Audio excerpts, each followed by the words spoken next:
go out to the phone lines and welcome in. I'm going to call him a good friend of the program, but it's been a number of months since we've been able to catch up with Real Salt Lake owner Deloy Hansen back on the drive on a Wednesday. Deloy, how are you, sir? Amazing. Good to chat with you today, Spence.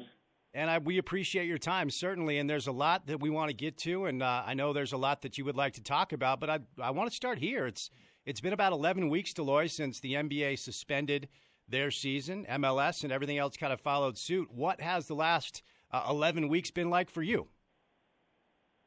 Well, we went into such a crash so quickly. We started the MLS season, build up to it, got through, as you know, preseason training. We played an away game and a home game, and then it ended. And so you just got all your people hired. You had everybody ready to go, and all of a sudden, there's nothing going to happen. So we all kind of waited for 2 to 3 weeks, and we realized we've got to make accommodations, one, for our people, and two, for how this program's going to survive and go forward, because we could see at that point the losses were going to be pretty horrific. When you don't have sponsors, when you don't have ticket sales, and you have payroll, the math that the Millers would know and I would know can get fairly horrific fairly quickly. And so we had to make decisions with people. And when we looked at what the state was offering with unemployment insurance, $600 a week, and some other support, it was smart for us to take about 100 people and put them into that program until the end of June. So we laid out a program where people could not be just home eating peanut butter, wondering what's happening, and we're writing them a check that is, in some cases, less than what the state was providing. So we did make a strategic decision to move about 100 of our people into that program. Now we've been looking, how do we bring them back by the end of June? Because that's when a lot of those programs cut off. And so we've been strategically looking at plans to help get our employees working, get our players engaged. And the tournament here is one of those key elements that lets me resurrect a lot of the RSL family. And we will get to the tournament, which was exciting news that was released today. But let's focus on the RSL side of things for a moment, Deloy. And people ask me all the time, so I'm sure they're asking you every day, when are we going to see live soccer with MLS, and what is it going to look like? I know there are a lot of decisions that are yet to be made, and it's a process. But where are we at in that process as far as when you think we're going to see MLS and what that might look like? Well, I think right now, for player fitness, we had a preseason. People kind of lost a lot of that fitness, and they need a method to come back and regain that fitness to be able to play at the high level that we expect, when we're in league play. I think in the meantime, making transportation from market to market, coming in to stadiums and going through that was kind of a recipe for disaster of running into the Jazz problem, So if we start too soon in making travel, going to markets, coming back, we probably had a high risk that we could have a COVID problem. So I think everyone's looked at how do we create a controlled environment that can be tested in and we can know that the athletes are safe. And that's become the tournament-style format. We're working with the Lacrosse League, the PLL right now, to run a major tournament here in Utah. We've been, MLS is working on Orlando to run a tournament. I think they're now talking of shrinking it from 8 weeks maybe to 6, which probably makes more sense. And as a precursor to being able to play competitive home and away games. And they just need more confidence that they can get there. And I think these tournaments are kind of that mid-level step to get back to regular play that is meaningful to how we've seen soccer in the past. There's some reports, Deloy, that some of the players are pushing back on the Orlando idea, and you keep a good pulse on your group and your guys and your coaches and your players. What is your understanding about the players' desire or maybe lack thereof to move forward with the Orlando proposal? I went and met with a group and just said I want to listen. So I went out to Harriman and sat and talked to some of the leaders, and they've got legitimate concerns. I mean, every one of them. 2 players that I met with were having babies, in July, late June, early July, right in the middle of the tournament. Family support, they couldn't give that would have normally been given. When you look at some international players that wives don't, I mean, we are a very international league, and so it's not like it's just a single guy in his 20s that could leave a situation, go play. You've got a much more complicated workforce that has legitimate concerns. So I wanted to listen what those were and what I could do if I had to vote as an owner that would help mitigate those. I'm not on the competition committee. At some point I'll be asked to vote, go forward, no go, but at this point they keep it pretty close to the vest, and the commissioner wants to keep it that way. So I probably know a little less about that than most people think. I understand how our players see it as they talk, but I think that there's a call next week or at the end of this week that I'll know more. But I do think if the players can see the benefit of advancing so they're ready for a tail end season that would be a shortened season, it's probably a good thing. But it comes with, does everybody have to play? Meaning, if we take a shorter team out there and 6 or 7 stay home, does that matter? The tournament, I think, is a fun thing, but I don't think it carries the credence of winning the MLS Cup. So I think it'll be a split. My honest opinion is not everybody will go, but I do think it's likely that they will go to Orlando, and I think it has to be more choice.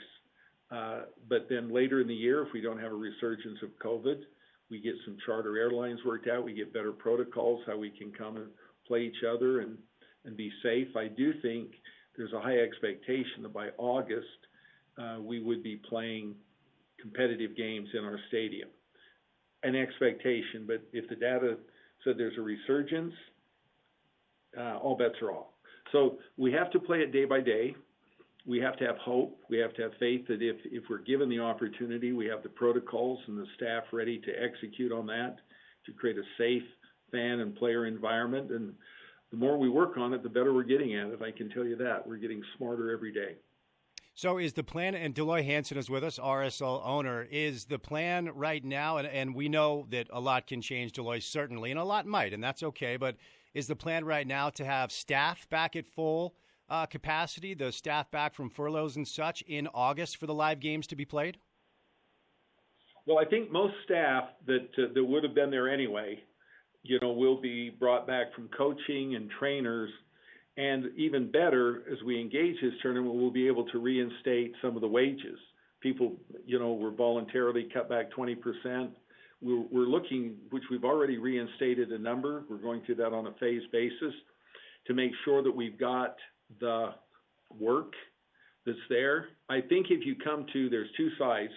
There's a fan side that's food, stadium management, and you look at that. And then there's a media side and staff side that I think will almost be up to full ramp by June 24th. Now, that's an important date to remember because that's when a lot of the government support that kept people well cared for starts to drift off, end of June, end of July. And I think it's important to note, and I've taken the time to look at virtually every situation, people who left and were out till June 24th, the suffering will be very, very small, meaning unemployment, $600 a week, and other benefits.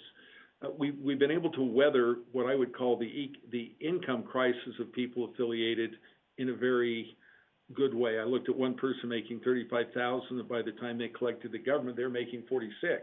I could not offer them enough money to come back. So I think we need to look at it that layoffs sometimes in our society have a real cushioned effect, and then we're looking for how can we appropriately bring them back and have real work so it's not we're just writing checks to appease something. We will probably lose this year $15 million. Wow. I mean, your dad's been in this business with me, and if I told him, I said, you're my partner today, Dave, can we each come up with $7.5 million? I mean, that's the reality check. Yeah. I mean, we're refunding. We quit taking ticket revenue. We will that off, even though they were making monthlies. That stopped. We're looking at either making good with tickets from tournaments or other events. But I'm still guessing we will refund this year $4 million of tickets that were paid in. we're working to make sure we can make good with sponsors, but we probably will only be able to do 40%. So the reality check is you're going to write a check for $15 million this year, and that's just what it is. I'm not crying, I'm not whining. It's just a question that when people say, did this employee who got laid off making $30,000 get hurt? I said, well, that one made 42, and I'll still write a check for $15 million. So I mean, you got to take a balance. People with wealth are always going to be viewed different. So I don't lobby to change that. I just think I wish people knew more of the facts when they reach decisions, or at least they have an opinion that they base it on facts, not just random. Rich is bad, poor is good. Somehow you should be something. I don't know what they think, but I do think it's not factual a lot of times when they reach their conclusions. Well, while you have this space, Deloy, feel free. What are some of those facts you would like the general public to understand as you've gone through what I know has been a difficult decision-making process for you? Well, one, I think that as we look at the number of employees within our space, numbers well over 350, not counting players. Players have yet to make any concessions, and that's not my place to ask. I've asked none, and that's between them and the league. We're a single employment league. I don't have truly any say. That's between the league and the Players Association. So, it would be nice if they gave us some relief, but that's not my decision one way or the other. To this point, the players have been paid 100% of their contracts and should continue to believe that they would be, unless they negotiate something different. Players are okay. People that work in the stadium, we still have probably 60% of our core staff here, and recalling probably up to about 85 within the next 2 weeks.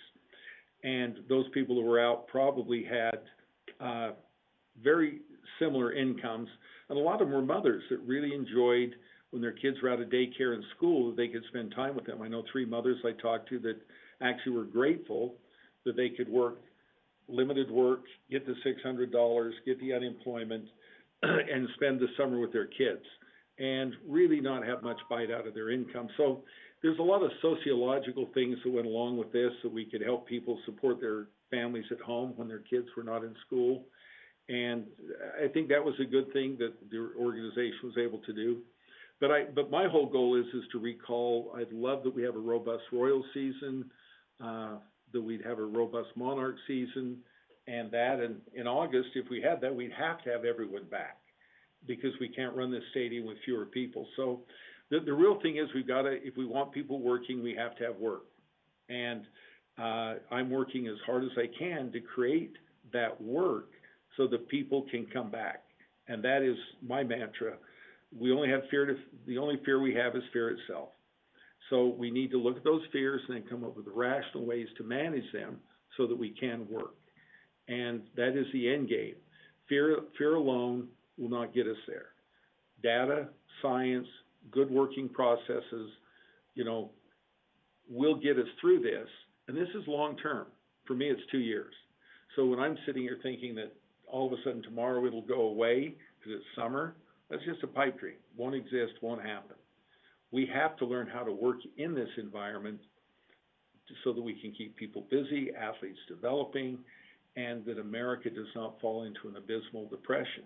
So I take a lot of personal responsibility that as a leader with RSL and in the community, we have to proactively move forward.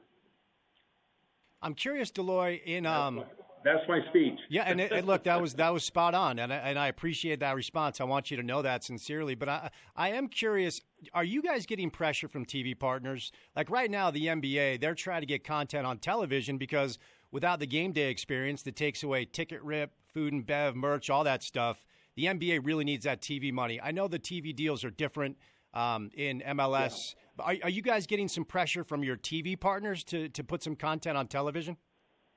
I think that it helps fulfill some of the contract. They owe us so much money. If we can film some games, that would help. I don't know the exact math. No one's shared that. I do think also sponsors need make good. So you've got like $130 million of sponsorship in MLS. And if they're not playing games, you've got to come up with something to help mitigate that. So I think that that is there. As we look at this tournament in Harriman, we can do some make good, by Zions Bank Academy. They're a great sponsor, but they do need to monetize that sponsorship. But if we can show that on CBS and NBC and ESPN, and we can help Zions monetize that in other ways other than watching the Monarchs play, we can use the tournament. So we are carefully, just as the league is, trying to find what we call make goods. That we have this obligation, but if we give you this, will that help make good on our obligation? And I'm sure the league is going through that. I know they don't make money on this tournament. They're going to actually ask for an owner assessment. So it probably is a good share about meeting obligations with sponsors and TV. From an owner's perspective, it's at the national level, not at the local level. So moving over to what was announced today, and I know the Utah Royals are really important to you, and I know a lot of people have really appreciated your efforts in their direction. So the NWSL Challenge Cup is going to be an Olympic-style tournament here in Utah, and I know, Deloy, you've been working very hard to make this happen. What can you tell us about this, and what can you tell fans that they should be expecting? Yeah, well, we want to make sure that it was branded the Utah Challenge Cup. We made sure that was in the brand and great. the logo. Good. And it put the Utah Mountains in the back, the Utah Challenge Cup. So this is something that all Utahns can take pride in because of the special state that we are.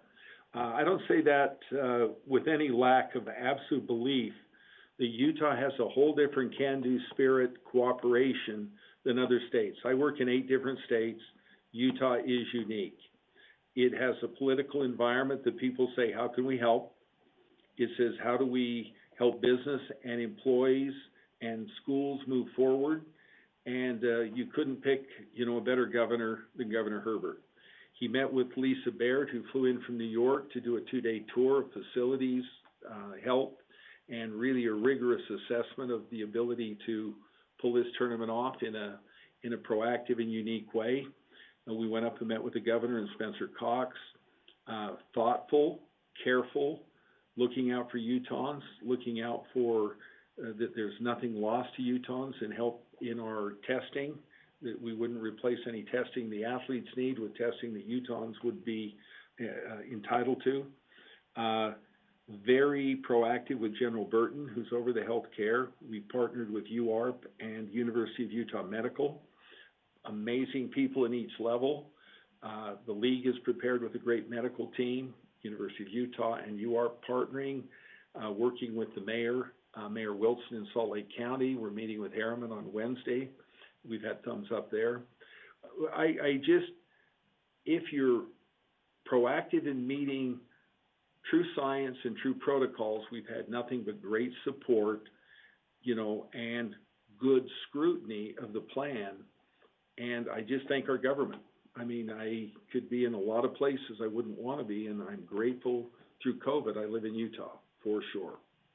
Before we set you loose, Deloy, even rich, powerful sports owners have to decompress with hobbies and such. I don't know that are you a Netflix guy? Are you watching movies? What are you doing to stay sane outside of all the business decisions you have to make?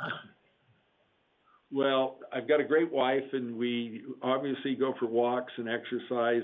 We spent the Memorial Weekend up with my family at Bear Lake, and we just completed a cabin, for some of the kids, and we had a great time for 3 days up there playing tennis and biking. I have an electric bike now. I used to be a champion biker, but damn, I like that electric bike.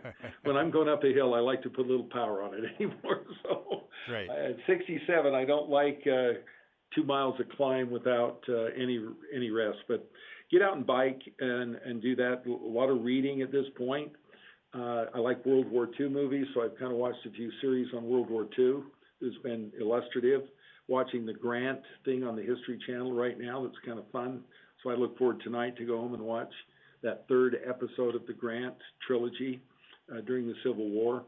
So there's a lot of great things to do.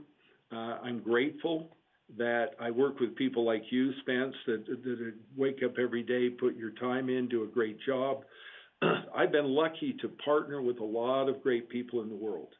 And, I'm grateful to be part of the Broadway media, part of ESPN 700. And as you know, I don't interfere much because the people are just great. I mean, there's not much I'm going to call Spence Checkets and say, do a better show. You do a brilliant show. You bring community aspects in. You are sensitive. And I owe you more money. So when we get around to negotiating, I probably owe you more money. But we can put that for another day. Fair enough. Hey, Deloy, I appreciate your time. I appreciate your thoughtfulness. I know, and I tell people all the time, it's easy to judge from the outside looking in. I've been thinking and praying for you and Gail during these decisions, during this process. I know it's harder than most people think, and I know that you hope, just like I do, we can make everybody whole sooner rather than later, but one step at a time. So you stay safe and be well, and obviously reach out if I can do anything for you. Thank you, Spence. Appreciate the time tonight. Take care. You got it. There he is, Deloy Hansen, owner of Real.